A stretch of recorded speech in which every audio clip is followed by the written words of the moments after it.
Hello and welcome back to the Way to Native Chronicles. Before I start today's topic, I want to say something first. This is actually a video I've been arguing with myself about for quite a long time. Not because the information I'm going to share is incorrect, quite the opposite, but because the knowledge behind it comes from people I greatly respect. Over the years, I've had the privilege of hunting with members of the Dene people through my wife Nikeeya, and I know from experience that they're very private when it comes to their beliefs and practices. Because of that, I've often wondered whether it would be right for me to speak publicly about something they taught me, especially when doing so on a platform like YouTube where, let's be honest, there's always some element of monetization involved. And the last thing I'd want to do is take liberties with knowledge that was shared with me through their kindness and trust. But as I've thought about this more and more over the years, I've also come to another conclusion. The practice I'm going to describe certainly has religious and cultural foundation that deserves respect, but it also appears to be something very practical. It relates directly to how harvested animals are treated and how that affects the quality of the meat we put on our tables. When you think about it that way, this knowledge represents the result of literally thousands of years of experience living on the land. As the saying goes, one of the reasons culture is so important is because it preserves practices that have proven successful over long periods of time. So perhaps this is something worth sharing more widely, not as a way of speaking for the Dene people on their behalf, but simply as something I have personally observed after many years hunting alongside them. So, with that said, let me tell you about something that puzzled me when I first started spending time in the bush with my wife, Nikeeya, and her family and relatives. And what I eventually discovered surprised me enough that it completely changed the way I handle a moose now after shooting it. Years ago, when I first started spending time in the bush with my wife and her family, I noticed something that sort of puzzled me. They handled animals very differently after the shot than I did. Now, keep in mind, I grew up learning what most non-native hunters are taught, right? You see an animal, you shoot it, you bring that animal down, and then you walk right up to it. If it's still breathing, of course, you finish it with another shot.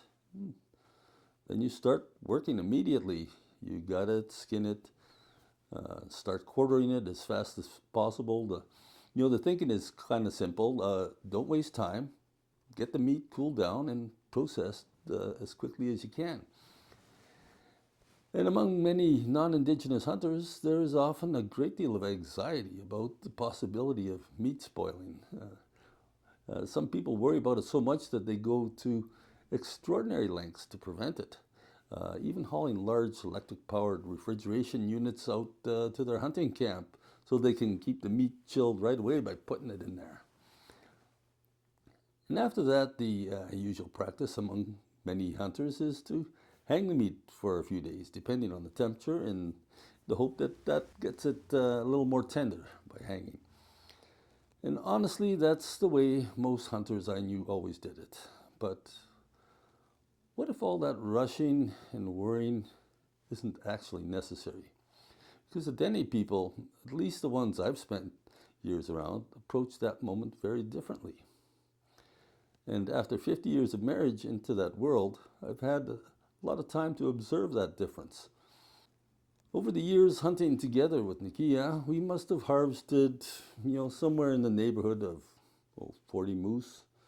Let's say we lost count, but so by this point, anyways, we've actually we gained a fair bit of experience to draw on, right? And over that time, I've seen something interesting. Now, the Dene are very private when it comes to their beliefs and traditions, so there are certain things they do when an animal's taken that I won't get into here out of respect for their privacy. But there is one piece of advice they shared with me over and over the years that I think can be talked about. And it has to do with what you do after the animal goes down. According to them, if you handle that moment the wrong way, the meat will not be tender. Now, I'll be honest with you. For many years, I'm kind of a stubborn guy, I guess. I didn't take that advice all that seriously. Not because I was trying to disrespect anyone, but because the explanation behind it involved ideas about the animal spirit leaving the body. And, that isn't really a part of how I personally think about things.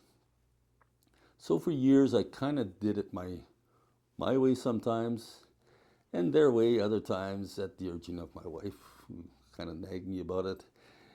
And here's the interesting thing. After decades of hunting with my wife, I've seen enough now that I think there must be something to it. There have been several times we harvested a young moose and things didn't turn out as expected.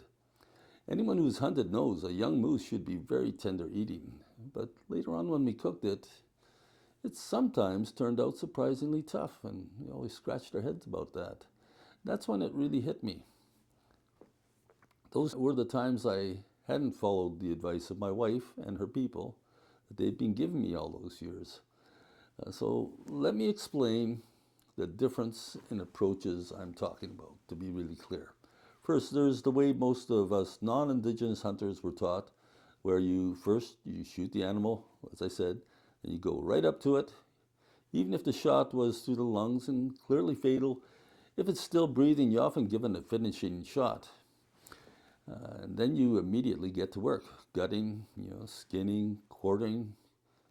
Everything starts right away. There's no reason to wait around. Quite often you want to get the animal out of there before it's getting dark, right? So after that, many hunters will then hang the meat for several days, depending on the weather, hoping that aging the meat a bit will help tenderize it before it's finally cut up and wrapped. But from the Dene point of view, that's exactly how not to do it. For them, when an animal goes down from a good shot, you don't rush in. You just stay back, close enough to observe it, but not so close that your presence disturbs it. Sometimes the animal may take a little while to die, but as long as it doesn't get up and try to run away, you just leave it alone. The idea is that you don't want the animal becoming tense or frightened in its final moments. Sort of connected with that, think about what normally happens in nature when wolves or other predators bring an animal down. They often begin eating that poor animal while it's still alive. It's a brutal and stressful reality of the wild. From the Dene perspective, though, you don't want the animal to be experiencing that kind of fear and angst at the end. So you leave it in peace while its life fades away. But it doesn't stop there. Even after the animal has died, even then, you don't mess with it. Yes, you may approach it after it has died, gently and talking softly, and place your hand on it, on its body, and say a quiet prayer of thanks, as the Dene do, for having donated its life to you. But the animal is left undisturbed for at least an hour, sometimes 2 hours. According to the Dene, that's the time needed for the animal spirit to fully leave the body. Only after that time has passed do you begin the work. Then you can gut it, skin it, quarter it, and begin packing the meat out. But here is another interesting difference.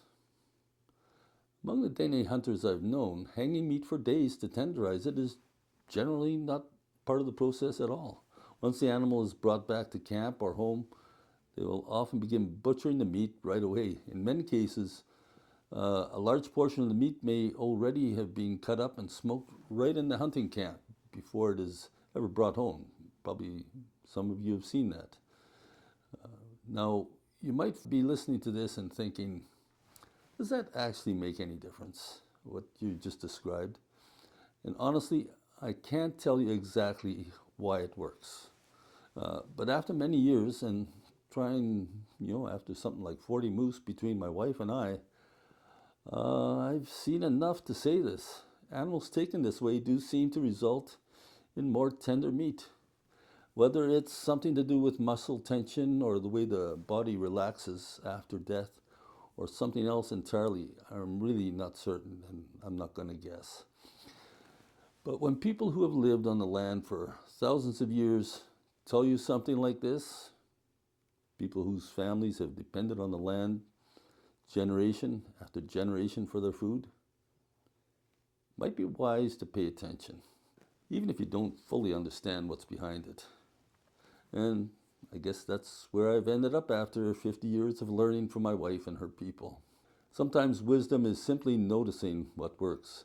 So if you're out hunting someday and you bring an animal down with a good shot, you might consider doing something that doesn't come naturally to most hunters. Slow down, give the animal some space.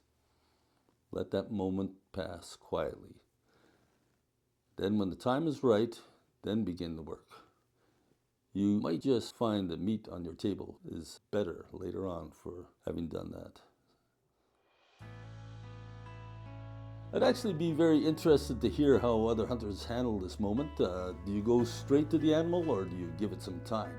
Let me know in the comments. If you enjoy hearing stories and lessons like this from the bush, consider supporting the channel. You can do that by subscribing, sharing the videos, or checking out the links in the description where we have a few items available that help support the work we're doing here. Your support really does help keep this channel going and allows us to continue sharing more stories, traditions, and experiences from life on the land. So thanks for watching. God bless, and I'll catch you next time. Did you like this video? If you did, I think you're going to like this one right over here. So check it out. And I appreciate your subscribing if you haven't done so already. Remember to do that while you're watching this next video. Click like, it all helps us out for this channel. Catch you next time.